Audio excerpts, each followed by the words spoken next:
All right, so we are now recording the Q&A session for the design build for the downtown building.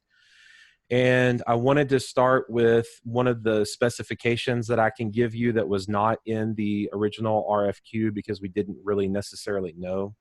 Let me give you a little bit of genesis of the history of this project as well, so that way you have context. So initially, the city was going out. The city bought a piece of property on that's 104 South Burleson. That's the address of the property that the city bought. It was a homestead of a person in our community that was well beloved and well known and had served as mayor at one point in history. But it was a house that was on the historic square, and Kyle's historic square has traditionally been underdeveloped in the sense of what most people think of when they think of a smaller type, suburban community with a designated square. We weren't the county seat, so our square didn't develop the same way. So the council bought that land with the intent of being able to control the development on the property. We then went out to bid, looking for someone to come from the outside to build a building that would be a 2 to 3 story type structure, but it would also have a destination type use that would cater to the demographic of Kyle, which is predominantly families. So that meant either some form of entertainment or a restaurant or some sort of facility that would get people out of their cars, cause them to walk over. We have the Pie Company, which is on the main street. So Burleson is one of the side streets of the square.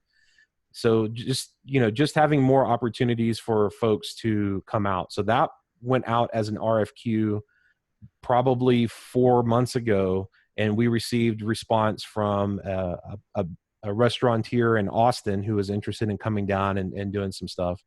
They planned out a 2-story building at the time that they were going to build, and the first floor would be restaurant space. It would have a commissary and some other type of space for like a pastry business as well. And then the second floor would be office space. So that is the genesis of how this kind of idea started to grow. There was a bunch of excitement around that particular business. Everything was moving forward, and then COVID kind of threw a wrench, I guess is the right word. It kind of threw a wrench, and financing became an issue and other types of problems where everything is just kind of everybody's hitting the brakes, but the council doesn't want the brakes to get hit. They want to continue to move forward. So the council then decided to bring it back to the city, since the city owned the land anyway, and to go out and to build the building ourselves with our own monies, and then essentially turn it over into lease space, if you will, for the restaurant on the first floor, office space on the second. In there was the idea that the third floor or the third story, it doesn't necessarily have to be an enclosed floor per se, but the third story would be event space, and it would have plenty of outdoor roof access. Maybe if the third floor wasn't finished out completely, the third floor would be gardened and green and lush, because Texas is awful in the summer, and there would be no shade otherwise on a roof, and you would just be basically like an egg on the asphalt if you didn't green it and you didn't put pergolas or whatever else you're going to use in order to generate shade and that type of space. But the third story doesn't necessarily have to be all roof access, but the idea of roof access is very very exciting, I think, to the council, and very desirous. So I would expect that to be a part of the design. As far as the design goes, the space requirements, I didn't really know what the space requirements would need to be, but after talking to the restaurateur who we originally were working with, they were seeing a footprint of 2,500 square feet. So if you build a building that's 2,500 square feet minimum on the ground floor, and then of course the second story would be the same, and then the third story could be the same with roof access above the third, or it could be some combination of the two. Somewhat that's going to be driven by budget. So that may make the budget numbers much more pliable and doable by combining the two projects together, and then knowing that we're looking at anywhere from 5,000 square feet to something more than 5,000, depending on how the third and or roof access are handled. I got questions about teams, whether teams should be, whether the design firm should come and bid and then go find their contractor, or whether they should come with their package with a team. And my answer to you is bring a team. And the reason that I'm saying that is the whole point of going design build is because of our schedule. So, and that was the second question. Is the schedule November? Yes, the schedule is November. I know. I've done a lot of these projects. I know what goes into them. I know what that means in order trying to get everything done. You have commitment from the city council and from the staff to no nonsense, not waste a bunch of time, get you what you need to know in order to be able to do the design. Also the same thing on the legal, side of getting the contract in place and what have you. There's a huge commitment to make this thing happen. So you're not going to see City of Austin type timeframes on turnarounds on legal, and you're not going to see, big city type, having to meet with stakeholders and having to have charrettes and then having to meet with the friends of the friends of the friends and all that. I just don't see that happening. You're going to have a very lean process, a very access to the highest level of the organization, including the mayor and council. I really don't think you getting the information is going to be an obstacle or is going to cause delay in the schedule. I believe that you, whoever you are, I'm talking to all of you, whoever is selected is going to be able to be actually working with very little concern the day after we make the award, because I imagine the legal agreement, short of it being something silly that your firms have come up with that we then have to do a bunch of vetting on. But, short of that, the legal stuff will be reviewed within a week. And then council, I hasn't said, but I would imagine council would even be willing to do a special meeting just to approve the contract. So we meet we don't meet every 2 weeks. We meet the first and third Tuesday of the month is our normal council meetings. This will not go through planning and zoning as best as I know. Lisa, that's funny. As far as I know, this will not go through planning and zoning. This will be directly negotiated with council. That does not mean that they won't pull planning and zoning in for their feedback or what have you. But the intent is for this to be as streamlined as possible. Okay, so the third thing that you probably would like to know is there historic, preservation issues or area? No, there are not. The square itself is historic. You can go on the historic register and you can identify the contributing factors.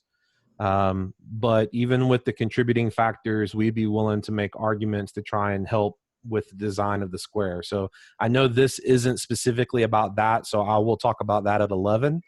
But the idea is whatever you're doing at the building, the structure that you're dealing with is not historic. There is not a historic district overlay that you have to abide by your design criteria for. But there is a certain expectation of greatness and of high-level design, high-level finish, high-level materials, all those types of things. There is that expectation. I do hope that the intent was clear in the RFQ that we do not intend to finish out the first or second floor.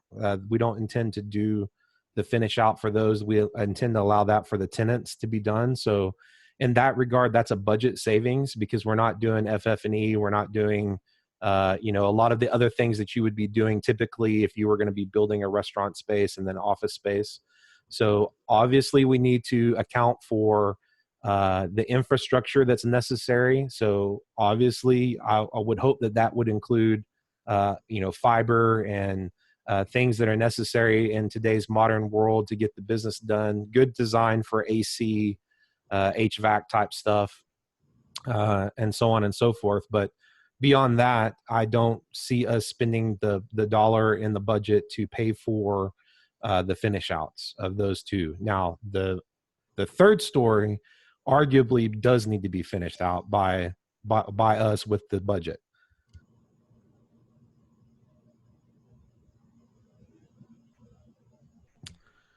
Um, the and Scott, if you see issues or whatever, just put it in the text to me.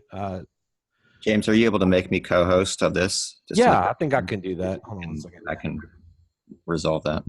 I will make you co-host.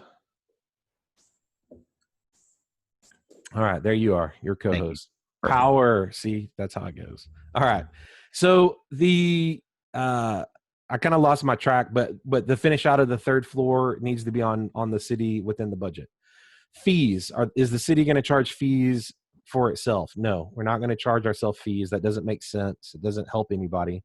Impact fees have to be paid, so that has to be in the budget. Maybe the city council would pay for it from another source, but beyond the impact fee, no, not permitting fees, not tap fees, none of that type of stuff. The meters we would probably just buy ourselves and drop in the box. So those types of things. Will there be LEED or sustainability goals?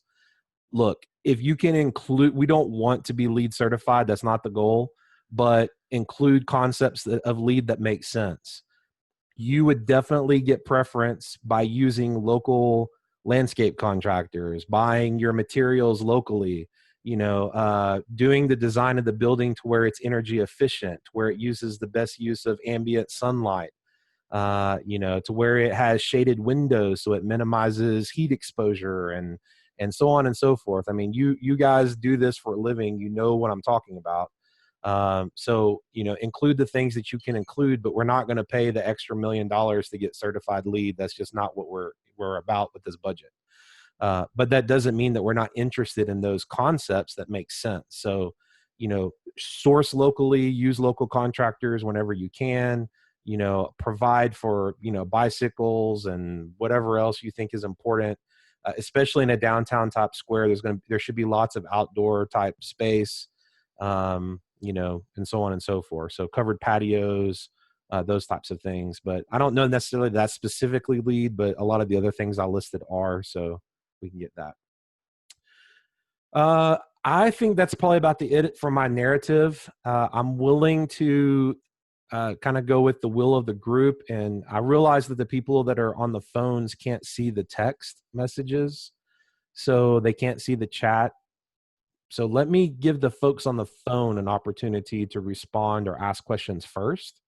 And then if you are here on your computer, feel free to throw a question into the chat box that hasn't been asked. I don't want to see the same question 15 times because it becomes, cumbersome for me to figure out what I've answered and what I haven't. But anybody on the phone that called in today that has a burning question that they want me to answer, you'll need to unmute yourself first.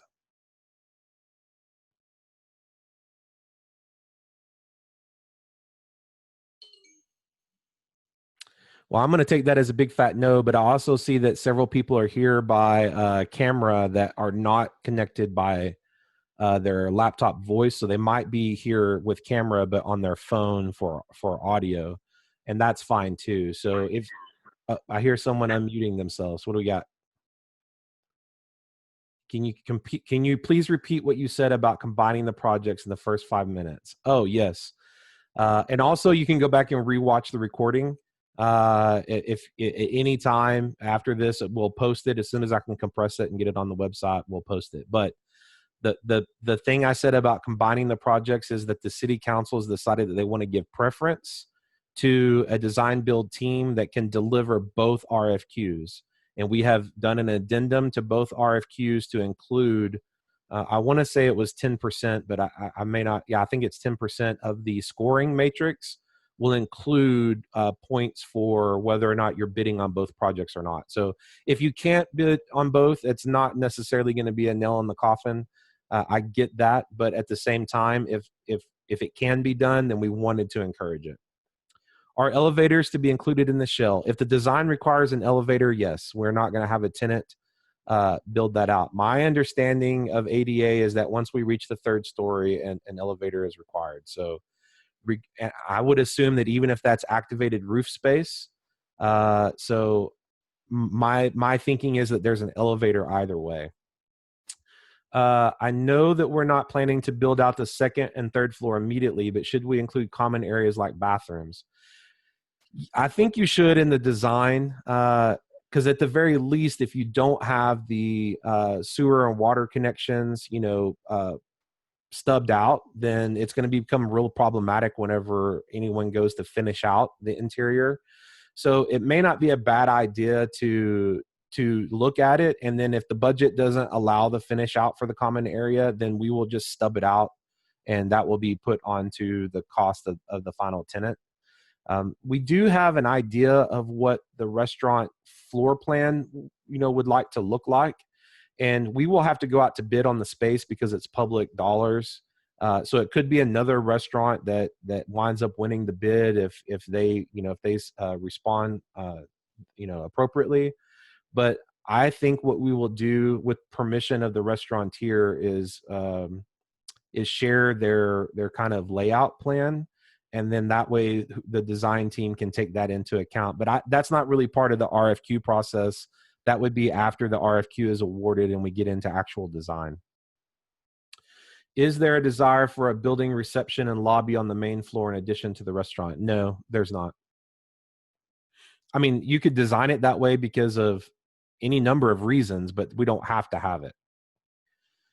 Okay. Could you clarify the project budget?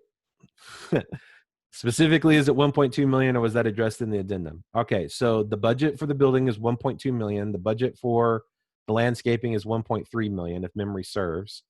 If you combine those two projects together, there's nothing that says that you have to spend 1.3 on the landscaping and 1.2 on the building.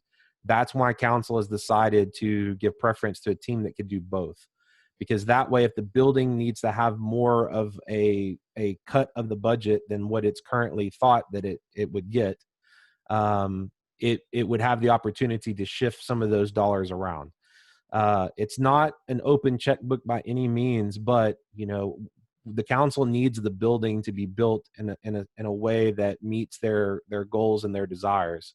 And I don't know whether whether to use $200 a foot or $250 a foot, depending on the finish outs and the facades and all that type of stuff. So depending on where you're at on that number, we might have enough or we might not. Obviously, the design team's budget is a part of this. So it's not extra dollars for the design team, that you have to work within the budget that you have. So whatever you consume in design reduces the amount that is available for construction. Can any materials be used as long as they meet code? Yes, but again, keep in mind the council's desire for this to be a shining example of architecture and design in Central Texas, and not what can we do for cheapest, availability of materials. So we don't have specific guidelines. I will tell you that the city traditionally leans toward brick and stone with metal and those types of aesthetics and upgrades, but by no means, and lots of glazing and those types of things. But don't feel that you're stuck in a particular design room where you don't have space to be creative. We definitely want to encourage that. Don't bring us EFS. Personally, I hate EFS, so just don't do it. But other than that, unless you're doing it in small quantities and places stucco or something like that for contrast or something. But other than that, I think you have a lot of flexibility in what you could use. Let's see, I got to back up. The questions are coming faster than I can answer them. So is the November, okay, I'm sorry. Are there HUD and minority goals? Not that we're specified, but look, guys, in the modern world, you should just have hub and minority goals in everything that you do, period. So there's nothing that is saying that you're going to get X number of points for including it or not including it. But I mean, everybody should be doing that anyway. So I hope that answers that question clearly enough. Why is the November 2020 deadline so critical? Council established the November 2020 deadline. Other than that, I mean, that's who I work for, so that's why it's critical. November is also election season, so you could probably read something into that, but that Also, we're a little bit behind the curve because of the desire to get the restaurant open and up and running, and the delay that was caused by the loss of the ability to get financing just because of the market volatility right now. And that means that we have to go through now a design build process and an RFQ process, which delays it further. I think the restaurant very much wanted to be open by the holiday season, and that plays into the November deadline. So unfortunately, that's what you have to work with. But you're not going to get the building built by November. I understand that, but the building needs to be under construction by November. Okay. Next. Sorry. Will there be liquidated damages? I'm sorry, was someone trying to speak? I was going to say that liquidated damages. Yeah. Yeah. Will there be liquidated damages? Only if it's you, Steve. If we select you, there's going to be lots of liquidated damages. No. I probably, maybe, I don't know. I don't know how hard. That really depends on how hard the council wants to be on the deadline. And I think it has a lot to do with the design build team as well. So if the design build team comes and says, look, we're willing to throw whatever resources we need to get this done, we're not delaying on the agreement. We've got the agreement approved in 2 weeks, and we've already got some sketches, and here's what we're thinking. That is going to go a long way with the council. If the design build team gets their project awarded and then it takes 45 days for them to get us their agreement to sign, and then it takes them another 45 days to even come up with a sketch, and we're looking at, September, October, then the council's not going to be happy. So I think it has a lot to do with the rapport that gets built and whether or not that gets added into the contract or not, the final contract. Will the city be engaged in the geotech firm or is that part of the budget? That's a good question. I don't think I know the answer to that one. I know there was survey work done when we bought the property, but as far as geotech, I don't know if there's been any geotech work done. There definitely probably has not been any type of, what's the survey where they do I'm drawing a blank, guys. What's that? Phase one. Yeah, when they're doing like the fossils and all that business. What's that called? It's not just phase one, but it's a EPA study. Archaeology. Yeah. Well, whatever. Y'all know what I'm talking about because I drew a blank and can't think of what it's called. But all the same, I don't believe that we've done geotech primarily because it was just a house. And we have not done geotech, James. We have done it immediately adjacent to the property for the Burleson Road project, but not specifically under the structure. Yeah. So that will need to be done, and I would assume that would be a part of the budget. Okay. Will the rooftop event space be a source of revenue for the city? Yes. Are existing geotech surveys available? Okay, I just answered that. Yes, it needs to be included. Is the 2.5 million the total project budget or the construction budget? 2.5 million is the total budget for both the RFQs combined. So that includes design, and that includes the construction and delivery, the geotech, anything that's necessary to deliver the project. All right, so I answered the phase one question. That's why Miss Albrecht knew the answer, because she asked it. And should the orientation to the building complement any of the other structures around it? Some of the most efficient ways to utilize passive energy, natural sunlight in this case, face south. So this building predominantly is oriented long ways north-south. So it runs on a north-south axis with the faces being east and west. There is nothing of this height or caliber that is adjacent. So it's not going to do you much of any good. There are two historical structures south of this property, which I think one of them is the old milk barn, which is made out of limestone, and I forget what the other one building is, but they're on the lot that is just immediately to the south of this on the corner of Burleson and the other end of the square. So if you look at the attachment where I showed the lot for the particular site, it's the two structures that are below it on the south. Those are historical structures, but they're barely 1 story tall. So, they were built in a time, I guess, when people were shorter. So you're not going to get much ambient shade from those structures. Parking requirements. Great question. One, I would expect this to be designed. It does have an alley, although it's unimproved. I would expect the design of the building and the construction budget to include alley access for the loading and unloading of their deliveries. So that way it doesn't block the front access of the building. The building fronts an improved streetscape that we've already done that has parking included, although it may not have, the proper number of handicap stalls. And there is a desire to have, there is a willingness from the city to utilize shared parking for the space. However, if you can manage to add parking spaces, even if it's in the back and the loading area for the employees or those types of things, that is highly desirable. I think there's enough space on the site to be able to do some parking and some loading docks, and you're going to have a place for the dumpster and the grease container and all that stuff anyway. So if you can manage that, great. That to me is a bonus in the design. I don't see any other questions in the list. Did someone have a question that I missed? Or do you want to just open up your mic and ask me a question now? James, I'd like to ask a question. Okay, This Chris. is Ruth with Metro. We're talking about a lot of design issues here in the questions. I read the RFP, and there isn't a requirement to address those in our response. So I assume a lot of these issues would be resolved once you choose a firm and start the process. Yes, that's correct, Chris. Qualifications does not address these things. Is that correct? That's correct. It doesn't, and that's primarily because I don't have a list of specifications to give out to anybody to say that it has to be this, it has to be that.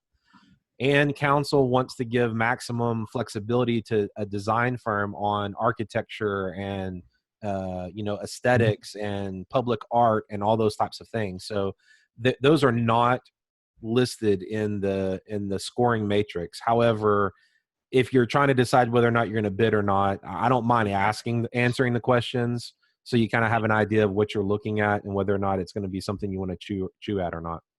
Understood. Thank you. Yes, sir. Okay, who's next?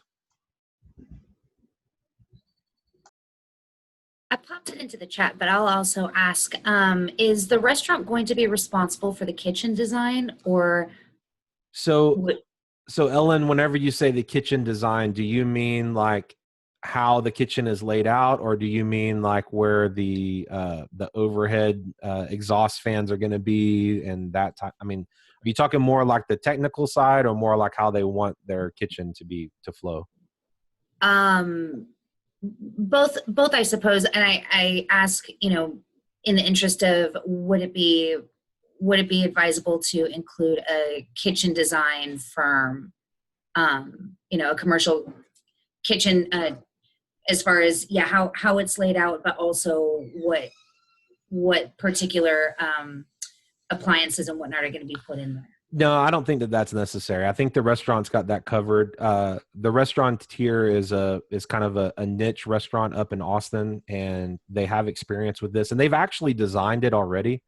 I don't know necessarily that they've picked out all the appliance brand names and those types of things, but they have an idea of where the different items in their kitchen need to be located. So that would give at least the design firm the ability to know where to accommodate exhaust, where to accommodate fire suppression, and those types of items.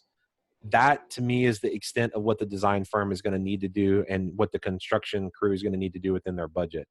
Then my intent, my belief anyway, is that the council is going to expect the tenant to come in and to build out the space and to bring the appliances. That may change, but if it changes, it'll be made very clear and as early as possible. Did you already tell us who the restaurant is, and are you at liberty to do so? Well, we've awarded the RFQ originally to one restaurateur, and I can tell you who that was awarded to. My concern is that now that we're having to build the building ourselves, that we're going to need to go back out to RFQ again. Because originally we weren't going to be building a building and leasing it as space. We were going to be partnering with a land lease and having them build the building. So I don't believe that I have enough legal standing. I haven't talked to the attorney yet. I don't think I have enough legal standing to say that it'll be that restaurant, but I do believe what we will do is we will immediately turn back around and go out to RFQ or RFP, whichever one's appropriate again, and specify exactly what we want out of the restaurant and then make it available so we meet the requirements of the public bidding process. Okay. So, Scott, do you see any reason? I mean, it's public record who we awarded the original RFQ to. Is that not correct? James, I'm trying to remember. I'm not sure we actually announced the winner there. Oh, well, okay. We can't tell you, but it's a good one. Excellent. All right. Okay, let me back up. What type of lease could a restaurant operator expect? I mean, I don't know. I don't know that you guys need to worry about that. With that said, James, so the design firm is supposed to design around a restaurant that we don't know who it is or what their requirements are going to be. Is that correct? And you have to have a budget for their sewer and what location of the sewer. And so, yeah, I think I don't think it's going to be so amorphous that you're not going to be operating in a void. I think what's going to happen is we're going to agree that the floor plan that the restaurateur has come up with for their concept is what we're going to plan for. But if that restaurateur doesn't get selected to occupy the space, any other restaurateur could flow right in there and kind of make the same thing work. That is what we're going to expect of the design team. You're not going to have to design the floor plan, the I don't know, the booths and the counter space and any of that kind of stuff. You shouldn't be required to do that. My concern only is that you have an idea of what the centralized kitchen area is going to look like, so you can handle the sewer, the sewer tap type stuff, and the pipe fittings. You can handle the exhaust. You can handle the fire suppression system access. You can handle the AC or whatever else the design team feels like they need to know. But you're not going to be operating in a void. We're not just going to throw it at you and say, hey, you just got to go figure this out. We're going to give you direction when we get to the design part. Does the city need assistance in procurement of FF&E? I don't consider HVAC and those things FF&E, but I do consider desks and those types of things, the finish out type stuff. So no, I don't think so. With the exception of if that stuff is programmed for whatever your vision of the third story is. If there's vision that the third story have inside space, that's air conditioned and is programmed, for an event space. And think of like a small wedding venue or, like maybe a place where you could have your wedding reception. I mean, not necessarily your reception, your the dinner that you have before your wedding. Those types of things. So it's just kind of more of an intimate setting. I got married a long time ago, guys, so I forget what that crap's called. But just kind of more of an intimate space, but also has access to the outside. And I think the idea is for the outside, if there is an outdoor area for it to face the square, so it kind of overlooks all the landscaping and beautification that's be going on at the square. Is the construction scheduled to be included with the RFP? I don't think it hurts as long as you're starting by November. I mean, I don't want to say go out there, break dirt, and disappear for 4 months. That obviously is not going to be a good thing. But if your contractor can guarantee, that they can start construction in November, the rest of it I think is somewhat immaterial. But I guess it does matter. So you can include it if you would like, but it's not being scored. I guess it is being scored. We have 40%, 35% on the time of your schedule. So yeah, I guess you do need to include that. It's just, don't worry so much if your contractor is going to take until April and someone else is going to take until June. I don't know that is as critical on what is being looked at as much as can you start by November. And that means like a substantial visible start, not we did geotech, so we started. You know what I mean? So. Hey, James, this is Travis. I want to jump in real quick on that. Yeah, please do. I just wanted first to say thank you all for showing your interest. And as it relates to the time frame for construction starting, remember the amendment that was made, bringing the budget of both projects together to be to be designed and built by one group. So the point I'm trying to make is that construction of the vertical build and construction of the landscaping, both around the square, I think the council would consider that to be part of construction of the project. Meaning you could start with the landscaping if you're worried about timeline for the engineered facility.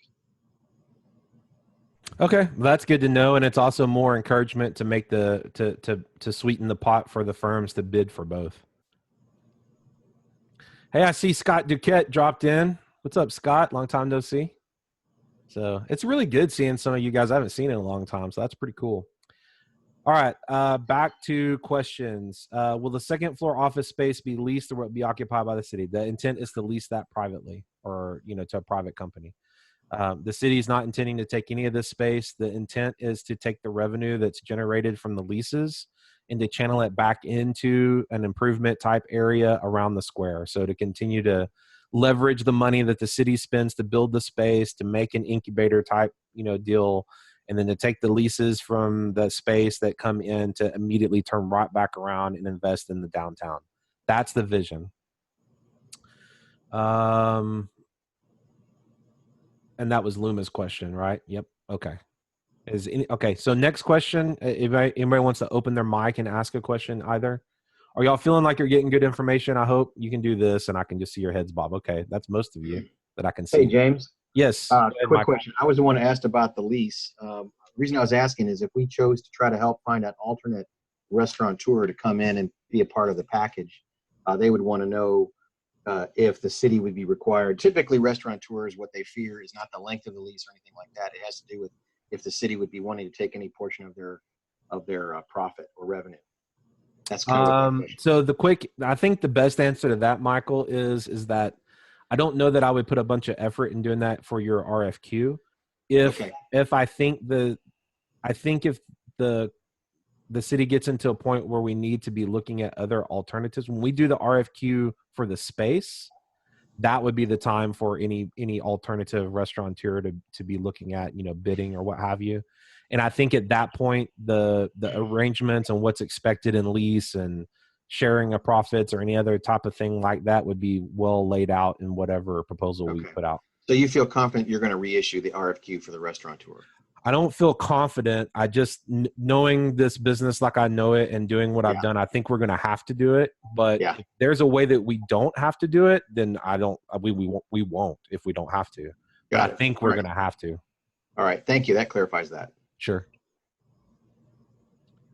All right. Next question.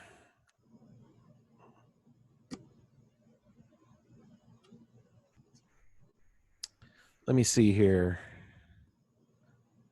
Matthew, are you on here? I can't see everybody on the list. There's a bunch of people in here now. We had 54, now we're down to 48. Yeah, Matthew, you're here. Matthew, did I answer your questions? I didn't particularly write them all down, but I can go back and look if I need to. Can you unmute yourself and let me know if there's something else I need to answer?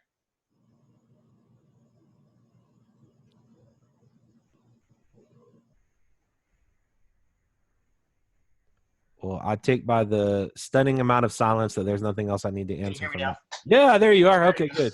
All right. Yeah, I believe you got most of them. So. Okay, good. I just wanted to make sure, since you took the time to email and ask all the questions, I want to make sure that they all got answered. All right, so this will be final call for questions. Otherwise, I'm going to start wrapping this down. I'm going to shut down the recording. So anybody else, any burning questions, things that you think you need to know? It's a very short turnaround on the RFQ response. And that is a commitment by us to show you how important it is to us to get this done. So it's much shorter than is typical, and I understand that, but that is the desire of the council, is to make this thing happen. So we're all moving heaven and earth in order to do all these great things. So, This is Sarah Ibarra with hey, Paige. Sarah. Hi, thanks for hosting this call. Maybe you answered this, I fell off, but is it possible to make this recording available today? My intent is to, as soon as I can compress it and get it posted to the website, it'll be posted at the RFQ website. Okay, great. Yep. So that's my intent. Yes. Okay, thank you. You're welcome. An hour recording of Zoom can take a little bit of time to upload. Okay. Any other questions? Last call. Oh, wait, there's a text. Let me see what that says. Does the city desire to have the unfinished floors to have fully I can't even say that word, sprinklered spaces? Gosh, I know that there's a significant cost for that.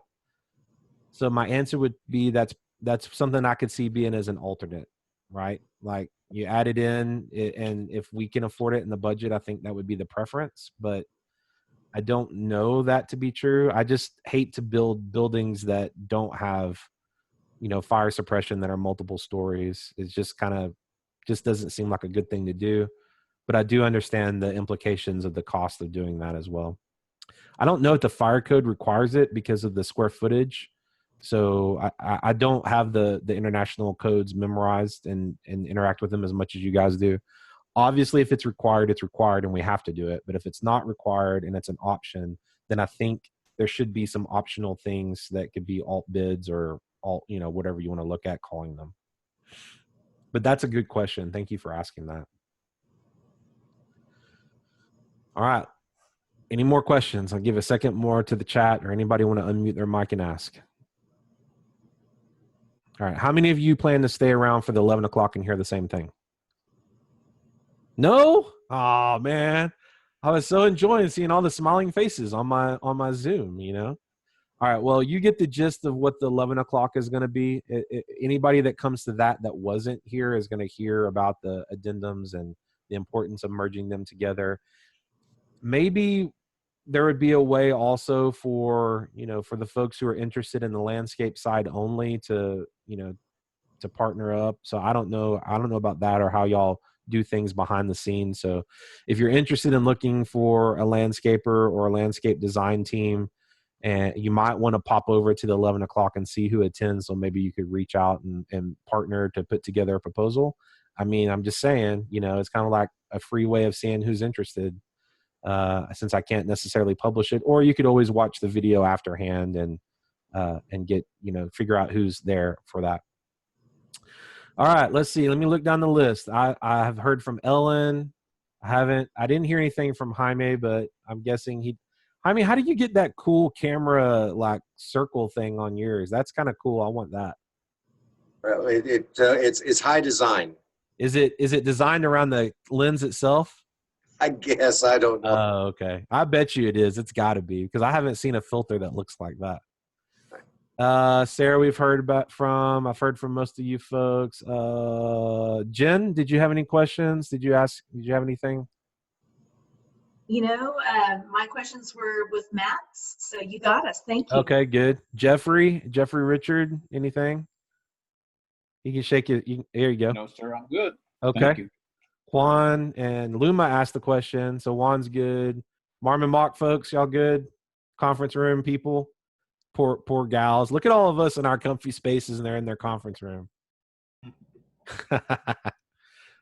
Jesse? No, I don't have anything. Okay.